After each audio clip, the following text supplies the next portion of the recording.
Hey guys, thanks for joining me for this 42nd episode in Season 2 of Good Questions with Cameron Dole. Special guests for this episode include actor Kevin Makeley.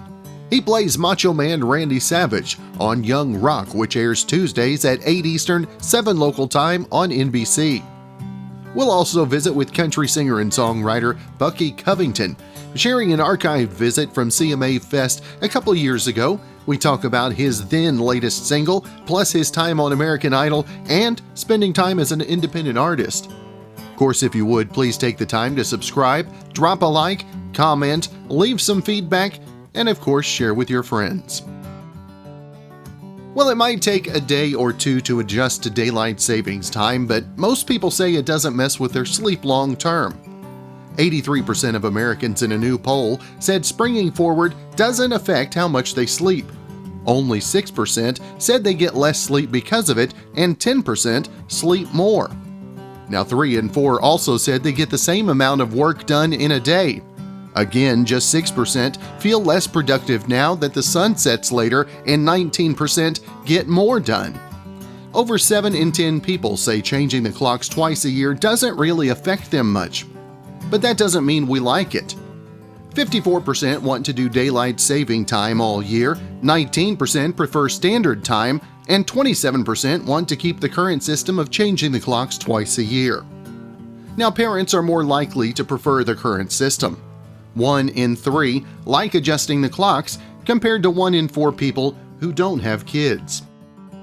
We've talked Young Rock before, but never like this. We've got the one, the only Macho Man Randy Savage, in the image of Kevin Makeley, that is, on the line with us. And first off, Kevin, thank you so much for your time. Thank you. I'm happy to be here. I appreciate you having me on. Thank you. Now, Kevin, how much of a stretch was the Macho Man for you? Or maybe was he one of your favorites growing up already? He was absolutely my favorite growing up. So the stretch was getting my head out of the clouds and actually doing the work, not pretending and playing and being a child anymore. It was.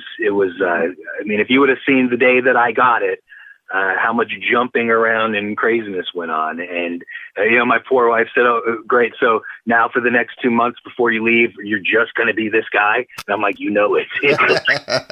She got a lot of, ooh, yes, and all kinds of things. Yeah. Yeah, it was pretty, I think I scared my kids for 2 weeks. For 2 months, I should say, before. Okay. Kevin, did you all of a sudden have a hankering for Slim Jims as well? You better believe it, yeah. It's so funny. But if you go on YouTube, all of his commercials are on there. I actually think that there's one clip that shows every single one in a row. And boy, what fun commercials! I don't know if you remember them. They were so fun. They were so good. What an amazing! I'm waiting for Slim Jim to call me, so we can have a resurgence in them. But who doesn't like a Slim Jim? Who doesn't like to snap into a Slim Jim? Even in the show, we refer to them. One time, it's funny. I give a little spoiler, but we flash forward to the future. Most of the scenes that the wrestlers are in are in the 80s, early 80s. We flash forward to the 90s, and basically they've all been living their lives, but Macho Man became a superstar. So I show up in my Lamborghini, and I bought it with Slim Jim money. And if you look closely at the license plate, I don't know what episode it's going to air. I think it's the last episode of the season. My license plate says, "Ooh, beef." So, yeah, all that Slim Jim money, yeah. There you go. Now, Kevin, for you, whenever you're playing a role, especially someone that everybody seems to have maybe their own opinion of as Macho Man, how much extra pressure does that put on you in the preparation process? Oh, so much pressure. I mean, I'm happy. I'm up for the challenge. Much like the Macho Man in my real life, as far as work ethic, working hard, going after your goal, attaining it, never stopping, one foot in front of the other. You just do it. You go for it, and you got to trust yourself, trust your instincts, but you got to do the work. I read countless articles. I watched countless videos. I spoke to everybody that I could that would give me some kind of insight, and everybody said the same thing. Macho Man was always the Macho Man. And not to plug the show again, but episode 1 is called Working the Gimmick. and the gimmick is who you are on stage. And some people took that seriously, and the Macho Man worked the gimmick. But what I'll say is but it would be too much. And what I got was that he wasn't always that guy when with every vein popping at everything, but he was always this guy. He always talked. He was just always that guy, and he owned it. And he never shut it off. So he went from, he only turned it down. So he went from like an 11 to a 3 or a 4, maybe a 6, maybe a 7. So I try to give a version of who I thought he would be, because there's very limited information about him not working the gimmick, but who he would be when he's hanging out with his friends or his family, or, the young Rock at 10 years old. Who is that guy? And then also it was a comedy, so it had to be a little lighthearted and not too intense. So I hopefully I wanted to bring to the character what the fans wanted to see, but I also wanted to root it in some reality. And I hope I did a service to him and to the fans. We'll see. Kevin, how much was the physical part of the role as opposed to maybe some of the others that you've had in the past? I always I plagued myself by being a guy that's been in good shape his whole life. I mean, I was the spokesman for Bally Fitness. I was a competitive natural bodybuilder, so I often book roles where I have to be in shape. Which now that I'm in my 40s is not the easiest thing. But I never thought that in my 40s I would be playing a wrestler in his prime when he was in his late 20s, early 30s. So it was a challenge. And I tend, when I get like really ripped, I get really ripped with abs and all this stuff. And that's the way my body is. And his body was a little different. So I really looking like him. So I changed my diet regimen and I trained hard. I didn't want to be too ripped, but I didn't want to be too, I'm talking physical stuff, but it was a stretch. It was really difficult to try to. I've never had to emulate someone's body before. You can do their speech patterns and their mannerisms, but to make your body look like somebody else's, it was a first for me, and it was very difficult. It was much easier to jump off the top rope and do the flying elbow drop than it was to try to match his body. But I think I got as close as I could do it myself, and I think I'm pretty happy with it. So. And Kevin, what was the biggest thing in 2020 that you really focused on? I mean, we all had time to ourselves and to kind of really be introspective. What's the big thing you picked out last year? I'm gonna be sappy and just say I got to spend an endless amount of time with my children. I have a 2-year-old and a 4-year-old, 2 daughters. My wife was working from home. I was working from home. There was no daycare. There was no nothing. So the family, and I live in Los Angeles, so we're like in the biggest hotspot in the entire world. So we stayed home and we played in the yard and we went out to the mountains, and boy, did we spent a lot of time together. It was a gift in such a horrible time that I don't think, we would have ever had that. I would have never had that kind of time to spend with my kids at this age. And it's something that we'll all have forever. And I'm thankful for that. If something that positive came out of something so negative, that's what I'm going to take away from all this. Spending time with my kids and my family was amazing. It was amazing. Just amazing. That's good. Again, NBC's Young Rock Tuesdays, 8 Eastern, 7 local time. And Kevin, not only about Young Rock, but also some of your other projects, and where's the best place to find you social media wise as well? At Kevin Makeley on Instagram and Kevin_Makeley, Makeley on Twitter. Send me a message, follow me, do all that. I do my best to get back to everybody. I love when the fans talk. I am a fanboy at heart. I've been working in this business for a long time. I will never lose that. I got into this business because I was a fanboy, and one good opportunity led to the next, and I'm playing people that I was a fan of in my life. So I like to give back, and I will always be around for everybody as much as I possibly can. Well, that's awesome. Kevin, thank you so much for your time this morning. Look forward to the new episodes, and hopefully we'll catch up again real soon. Sounds good. Anytime, my friend. I'm available for you anytime.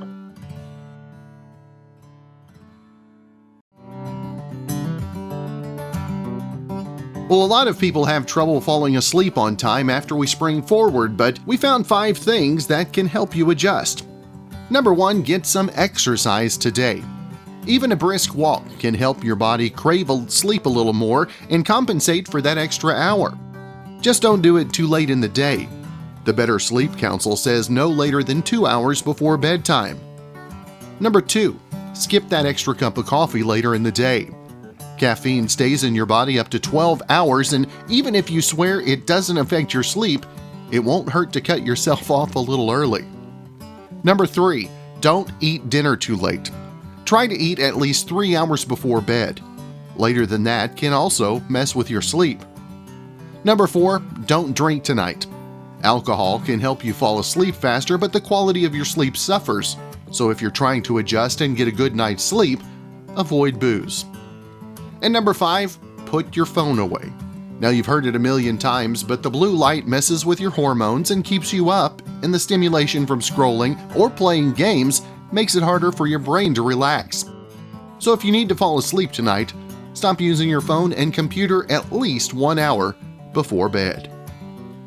Up next, we're going to share a visit with my good friend Bucky Covington from a couple years ago at the CMA Fest. We're going to talk music, we're going to talk CMA Fest, we're going to talk Nashville, we're going to talk a little bit of all of it. Here's that visit with Bucky Covington.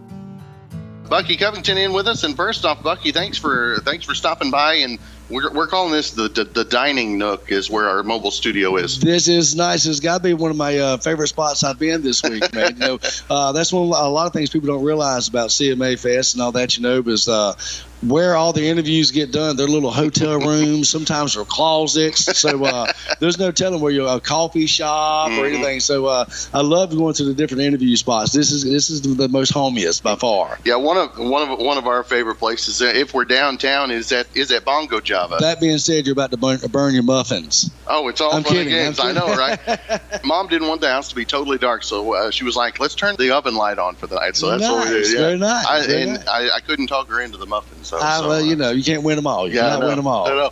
Now, I know you got a show down with the Captain Jack. That's like a fan party day going on at that's at the Valentine, right? It is, and if you've never been to the Valentine, man, that's one of the newest clubs out there on Broadway. And everyone that came in, they all do honky tonks. And so if you ever want to find a honky tonk, you're gonna find it out on Broadway in Nashville. Valentine is a little different. If you've never been there, there are 3 stories. Even got a rooftop bar on top of it. It is a nice place. So if you want to go check it out, man, I will definitely recommend. I'm going to be there, so that should be reason enough. But if it's not, go check out the Valentine. It really is a really cool club. Right when they opened up, I met a lot of the owners and the lawyers and everything that go for it. But it's a really cool club. I'm looking forward to playing at it Thursday. Now you've been traveling. What year was it that American Idol happened, and how much has that just kind of kicked things? Oh, I don't know. It seems like it may have been so long ago now.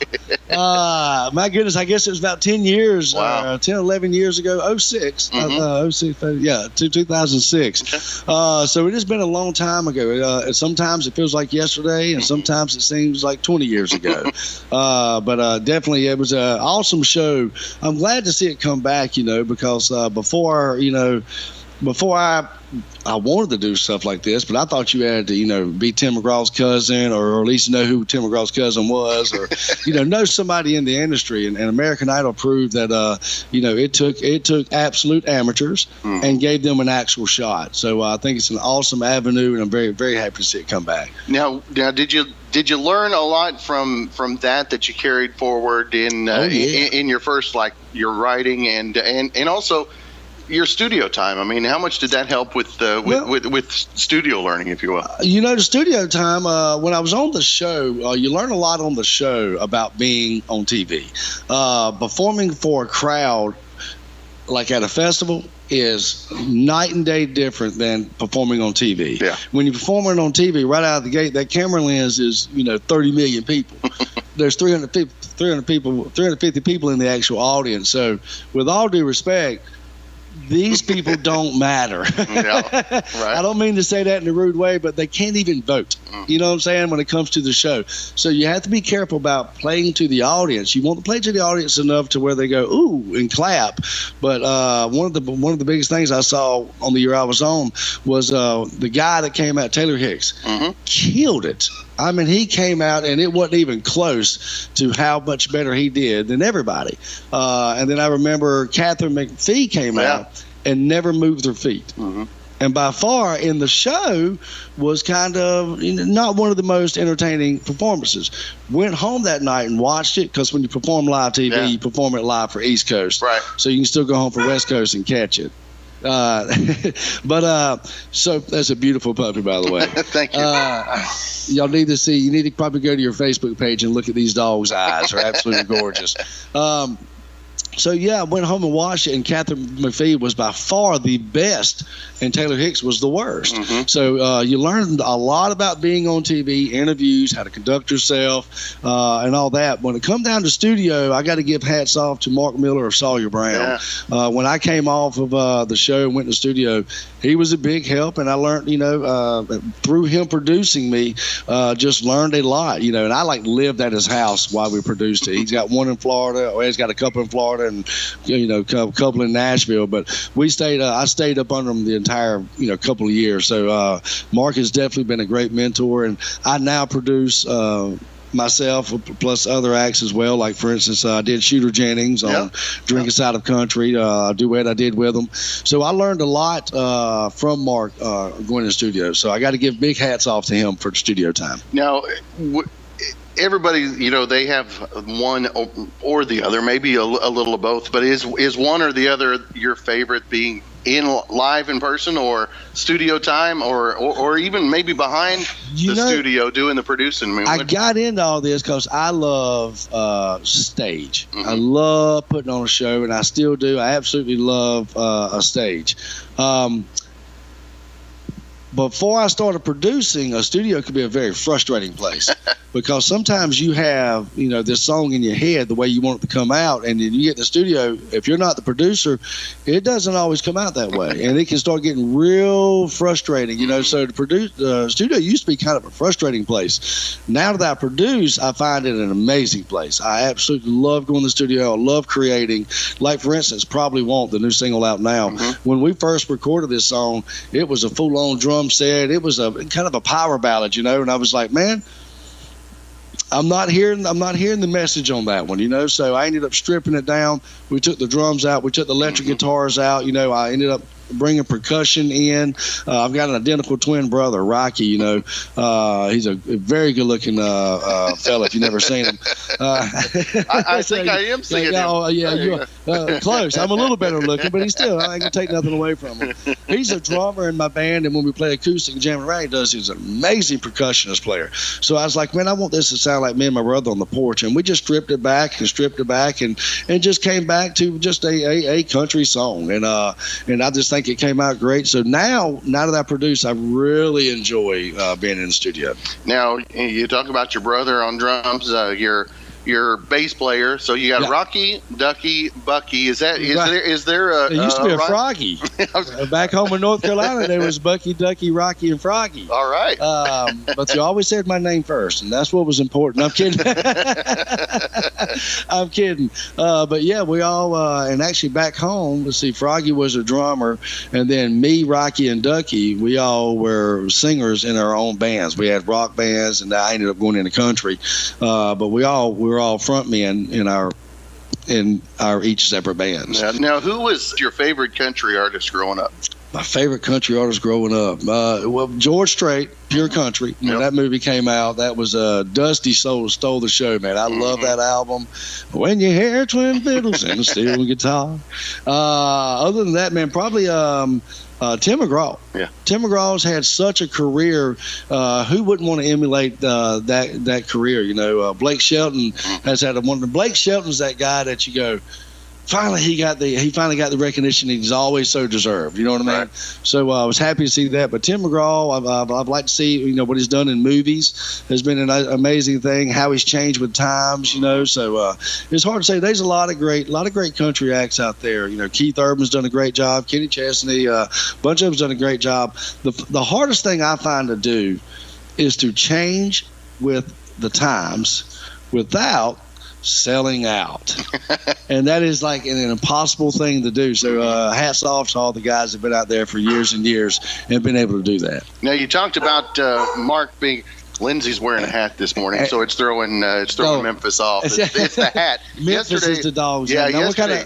What kind is the dog? She has got husky. She's got some lab, and she's also got maybe a little bit of pit in her. She kind of reminds you of Spud McKenzie a little bit. Like if you need to take a picture of the puppy, y'all need to go to Facebook and check this dog's eyes out. Absolutely gorgeous. It's unbelievable. She gets out in the sun, and those things just I bet. Just beam. I bet. Now, you talked about Mark helping you so much in the studio. I mean, who's been the most influential for you since you moved into Nashville? Who's been the most influential? That's a good question there. You know, Mark Miller, again, you know, he's been a great deal of help. But influential, that's a tough, you know. You listen to radio, you try to see where things are going, and what I like to try to do is I listen to radio and try to find the holes, the gaps. What's missing? What sound is missing?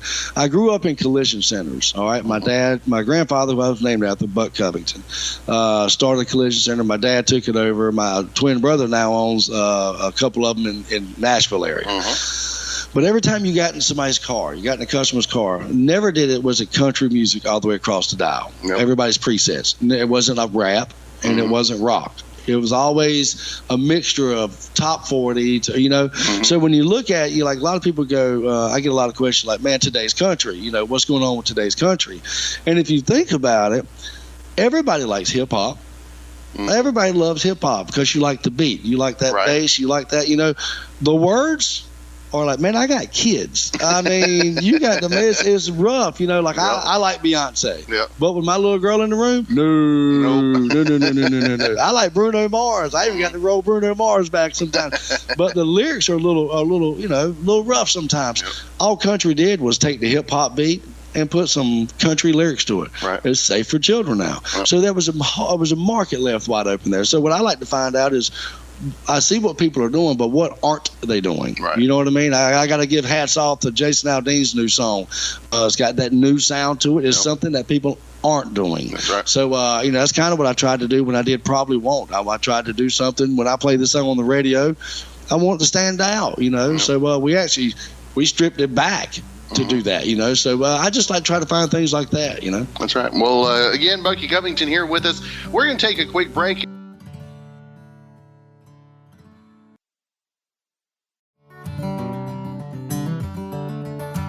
Well, do you still have a moment when you're walking through a store and see a fully stocked toilet paper aisle where you think, oh my gosh, I need to buy all of it? Well, according to a new survey, even 1 year into the pandemic, 14% of people said that they're still panic buying some things. Now, the survey also found the 5 things we've spent a lot less money on in the past year and the 5 things that we've spent a lot more on. Now, we've spent less on movies, luxury items, video games, clothes, and entertainment. And we spent more on groceries, self-care products, bills, takeout, and healthcare. We'll get back to that visit we had with Bucky Covington. Bucky, it's another beautiful day. And traffic was nice. Well, I don't touch the traffic until after. Let me tell you how bad traffic usually is around here. I left like an hour and a half early, you know, just to try, and I didn't hit anything. So it was actually really nice, very nice. Nashville, I don't know about y'all, we didn't get a spring. Here in Nashville, we didn't get it. We went straight from like, man, it is chilly to wow, it's hot, you know.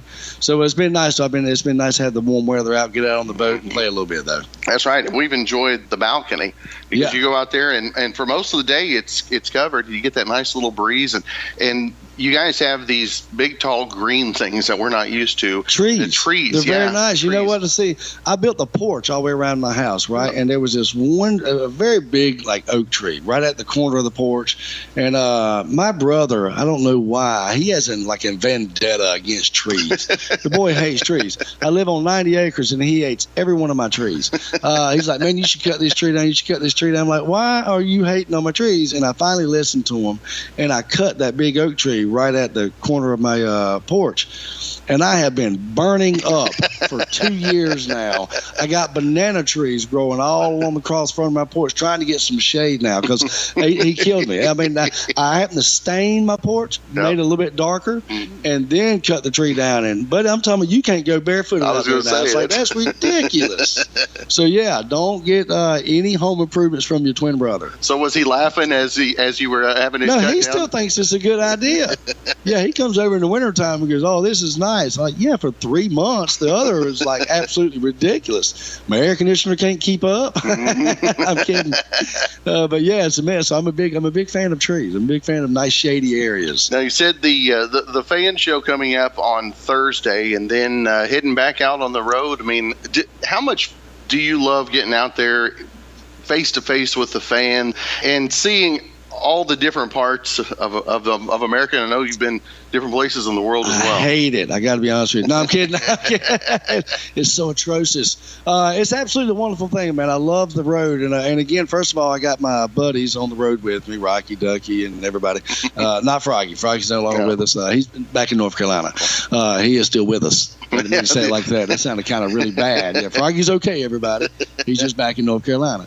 But yeah, so it's always great to get on the road, man. But to be able to do the shows and a lot of things, if you've never seen one of my shows, I got to be honest with you, come out and see one of the shows. American Idol is a show about taking a bunch of amateurs. The key word there is amateurs, and putting them on a national television show and giving them a shot. I've learned a lot over the last couple, last 10 years, So if you never seen one of my shows, come out and see it. We got a very high energy show.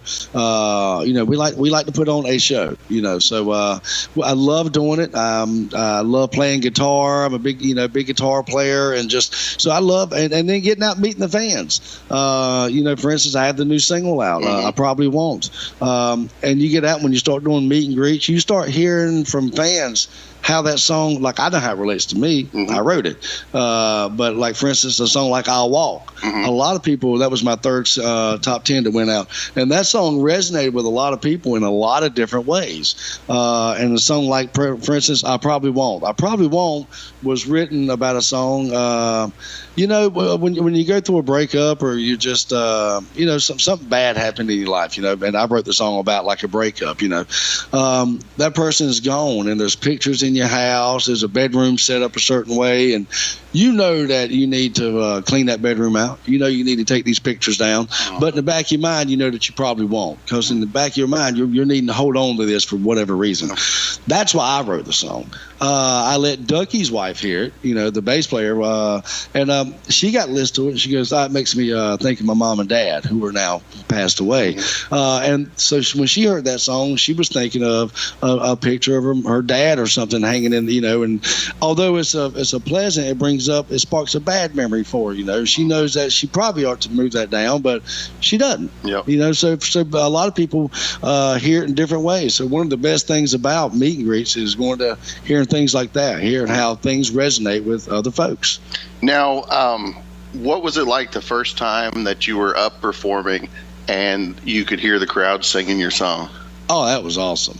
The first thought, first there's two immediate thoughts that hit you, okay?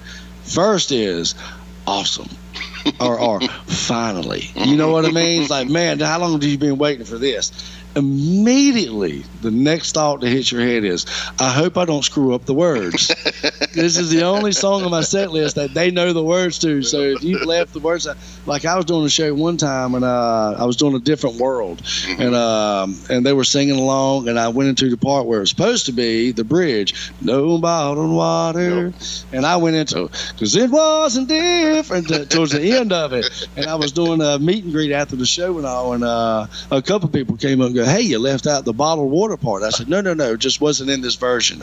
I didn't have time. I didn't have time. I did like a half hour. I had plenty of time to do that whole song. But so sometimes immediately you'll go, "Oh, don't." And if you mess up a song all night, that'll be the one you mess up. That's funny. Now, what do you take the most pride from the songs that you are a part of writing with? Or maybe one that you found in the catalog, that's been sitting there for a while? Which ones give you the most pride? You're definitely proud of the ones you wrote. Like, for instance, one of the most proud ones I had was Drinking Side of Country is one I wrote and produced, and that was my baby, and probably won't. It's kind of been my baby. I've had some other babies in between there. They just haven't been that successful, so I don't talk about them. It's kind of like I got 5 kids, but I'm going to tell you about the 2 that did well. The other 3 I'm not going to say a thing about. They got bad friends, you know what I'm saying? But yeah, so those are ones, so you're definitely proud about that. I mean, there's one of the hardest things about songwriting and going in the studio and producing a song, and then like I own my own record label now, so I have to put all the money in behind it as well. And one of the hardest things about that is having confidence in the things that you did, in the things that you wrote, and the things that you're producing, So it's easy to have confidence, or it's easier to have confidence in someone else's song. You know what I mean? It's like, if you didn't like it, well, I didn't write it. He did. It's his fault. You know what I mean? Like, I got a parts in Drinking Side of Country that some of the lyrics are like, like, get your hands off my sister. It actually says that in my song. And I always point to Ducky because I wrote it with him and go, he wrote that part. That was his part. I would have never said something so vulgar. Right.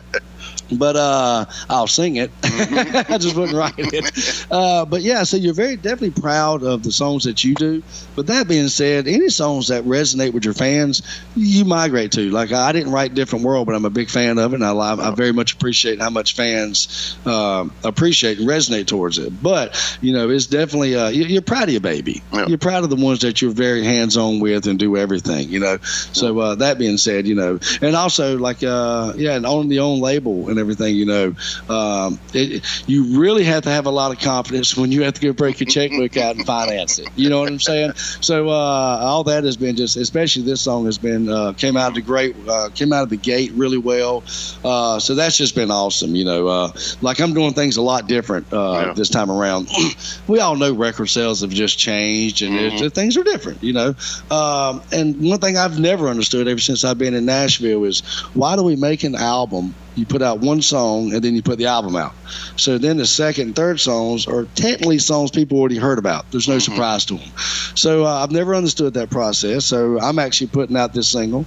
I'll put out another single, possibly a third single, or at least like a third video. And then I'm going to release an album with all their songs on it. And the reason why I'm doing that is to do something different. And I'm running my own label. And the best part about running your own label is there's nobody to tell you what to do. Right. You kind of do what you want, So the worst part about owning your own label is that there's nobody to tell you what to do. So it's definitely a double-edged sword, So yeah, we've been having a great time with it, and we're just kind of running with it, and just, what, we've had an idea before, and we're doing it. We're just going to do that idea. Give it a shot, like on the stage. One thing I don't do is if I got a bandmate who's got an idea about, like, when we go from this song to this song, or during this song we do a breakdown of I don't knock it until we hear it. On sound check, well, let's run it. If it sounds bad, absolutely not. Now, if it's an atrociously bad idea, then hey, let me sing this song. No, that ain't happening. I'm kidding. I will if my guys come up and sing. How about I just randomly choose someone out of the audience and we'll let them choose? But I do that too. I love doing that. But yeah, like, I don't knock an idea until we try it. So we've had a lot of ideas over the last 10 years that were like, you know what? Let's try it. So that's what we're doing now. That's cool. Well, do you got a few more minutes? Yeah, man. Well, we're going to take a quick break.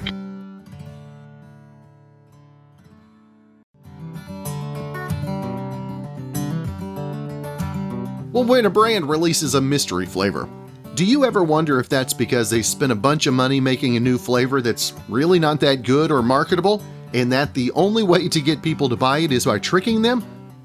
Anyway, I'm not saying that's what's happening here, but Twizzlers is releasing a brand new mystery flavor this summer. Now, I don't know if there's going to be a contest around guessing the flavor, but we do know that the Twizzlers are purple. So I guess my first guess is grape, my second probably mixed berry, then my third through, well, however many guesses again, gonna be grape again. Well, we're gonna share the ending of that visit we had with Bucky Covington. Bucky doing a little overtime with us this morning. Absolutely, when I'm with friends. There you go. When I'm with friends, brother. There you go. And if somebody has not been to CMA Fest, what would you say is one of the things that you can't miss this coming week? Other than my show, we'll start with that. We were talking earlier about the Craig Campbell cornhole tournament. Because that's a real cool thing to do. I will be honest with you. The cool thing about CMA Fest, or I still like to refer to as Fanfare, right. Is the only time Nashville turns into Hollywood. See, when you go to Hollywood, people move to Hollywood to make movies. Mm-hmm. And when they start making those movies, for the most part, they're made in Hollywood. There's some of them, made, but for the lot of part. So when you go to Hollywood and go into a restaurant and go to your certain spots, the odds of you seeing an actor are pretty high. Right. When you come to Nashville, the odds of you seeing somebody are not good because we move here to make it, and once you make it, you go everywhere. I'll go all over the country and tour. You get on a tour bus. So a lot of times we're never here. Artists aren't really here that much. So Fanfare is an awesome time for artists are here, where you're out and about with different restaurants. You'll walk into an Applebee's and there's 3 people. So that's one of the cool things right there. Just as a fan, from a fan standpoint, from a fair standpoint, the dog long jump competition they've had forever. Mm-hmm. I'm sure they still have it. The barbecue, they have a barbecue cook-off. Those things are amazing. Well, that, and if you drink beer, you're definitely in the right spot. There's plenty of that to be found. Yes, sir. Yeah. I was actually on the plane one time, and they said they had kids and all that. They said, what can we do in Nashville for 2 days? I said, do you have kids? He goes, yeah. I said, not a lot. But yes, it's a big party, without a doubt. But the fair side of it is really cool with things like the dog long jump, barbecue cook-offs, and they got a lot more. Yeah. And then you have things where artists are throwing different things. You have fan club parties like one we're doing Thursday night. And the fact of if you go into the air conditioning, there's no telling who you're going to see. Because we all trying to hide from the sun this week. Yeah, that's. I think it was 3 years ago or 4 years ago, the first time we as a family came up, and I ate more and probably drank a little bit more than I would normally do. Oh, yes. And through all the walking and sweating, dropped 15 pounds. No kidding. In Fanfare Week. Yeah. That's the worst part about doing all the walking and everything is you walk all your beer off. It's like, dadgum, I done had 40s and I can't even feel them. And it don't make no sense. You know what I'm saying? You can't do that. You got to stop and sit down and enjoy your beer. Enjoy it. It's the hardest thing in the world to walk and drink a beer and enjoy it. It's like drinking beer out of a styrofoam cup. It is not enjoyable. Right. It'll never stop foaming. You know what I'm saying? Yep, all right. That's right. He's done it before. I have done that before. That's how Red Solo Cup was actually written. It was actually written Red Styrofoam Cup. And they were like, that don't even make sense because beer is horrible out of a Styrofoam Cup. So we need to change this to Solo Cup. There you go. I don't know if that's how that went. I got to be honest with you. I didn't write the song. I don't know. He said that's what he would have written it. That's how I wrote a song called Yellow Styrofoam Cup. It didn't do well at all. Yeah, it was horrible. No one could find it relatable. Now, we talked a little bit about the new single.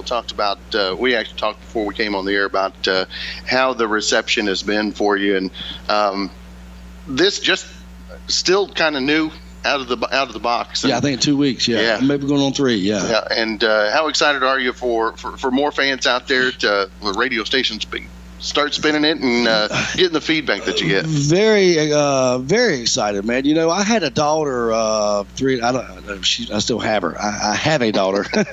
She's 3.5 years old. I was on tour and I was in between Korea and Japan. Wow. All right, I was doing a show and my daughter took her first steps, and I was like, So I kind of took a break from recording and things like that. So we got in the studio and I was like, man, it's time to put out some music. And all that, and I've got a bunch of songs I've been sitting on. Some I played out in shows a little bit, and I was trying to decide on what to put out next, and my brother goes, man, it's been a while. You need something new nobody's heard. And that's when I started, we started writing and all that, and I came across, Probably Won't. So again, just to be able to have written that song and produced it, and if anybody ever has known what that song has went through to get where it is right now, it's amazing. We came out of the gate. I was very happy where we came out on the charts. I'm happy where we're at right now. People seem to be receptive of it. I'm calling Grassroots every day. Hey, what can I do? Grassroots is the radio promo company. What can I do to help this thing along? Who can I talk to? Whatever. So I've been very happy, and I got to be honest with you, it's been absolutely awesome and very fun getting back out, talking the radio, just getting back out. You know what I mean? So we've had a great time, and the fact that it's been received so well is, that's the biggest attaboy you can get. You know what I mean? That's right. Well, speaking of that single, we'll play it right now for you. Here is Bucky and Ducky and Bucky. That's just Bucky on Bucky on the song. But when we come to a town near you, go to BuckyCovington.com. Check out our Facebook page, and we're starting a Twitter. Thank you, Trump, for making that popular. There you go. There's more stuff we have to do now. Just like I told the guy yesterday, he was kind of new to Twitter too. I said, you can use Twitter, just stay off the Ambien when you're doing it. Yeah, no kidding. Wow, that didn't work out well at all, did it, man? Holy cow. I would have had a better response, like nothing. Yeah, exactly. Don't say anything. But yeah, that's crazy. So be sure to check out all our social medias and all that, and be sure to go check out the song. The song is ready. I think it came out on iTunes today. Awesome. It's on Spotify, and be sure to check it out. You probably won't, but you probably should. There you go. And Bucky, thanks for stopping in with us this morning, my friend. Thank you, brother. Great talking with you. Well, thanks again for joining me for this 42nd episode in Season 2 of Good Questions with Cameron Dole. If you ever have a comment, question, or anything else you'd like to know, you can find me on Instagram, Twitter, and Facebook, all at GQ with Cam. If you'd like to help out in the funding for this podcast, go ahead and click over to the Shop tab at gqwithcam.com/shop. If you have a special guest idea, you can email me, gqwithcam@gmail.com. Again, thanks to our good friend Brandon Allen for coming up with the music. Hope you guys have a great rest of your Monday evening. Brandon, we're going to let you play us out. We'll see you with episode 43 coming up tomorrow.